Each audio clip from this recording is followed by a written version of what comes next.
রাজু ভাই কথা শুনেছি, বঙ্গবন্ধু অনেককে ভালোবাসতেন। বঙ্গবন্ধুর হত্যাকাণ্ডের পরে বাংলাদেশে বিচ্ছিন্নভাবে কোথাও কোথাও তার প্রতিবাদ হয়েছে। এখন কত বড় বুকের কাঁটা থাকলে তিনি এটা করতে পারেন একজন নেতা, কিন্তু সে কখনো নেতা হন না। যদি চাইতেন সে অনেক বড় নেতা হতে পারতেন।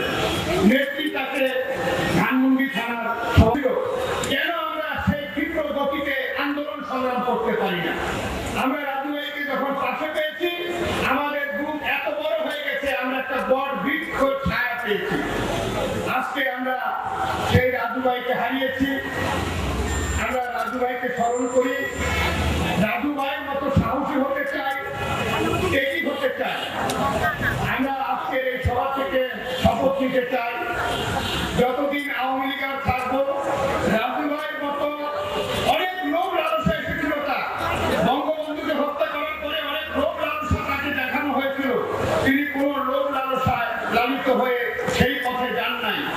আমরা রাজু ভাইকে স্যালুট করি, তার মতো হতে চাই, তার মতো ভালো আওয়ামী লীগের হতে চাই। আমরা আজকে এই সভা থেকে তার বিধিনে আত্মার মাত্রা কামনা করে আমি বিদায় নিচ্ছি। জয় বাংলা।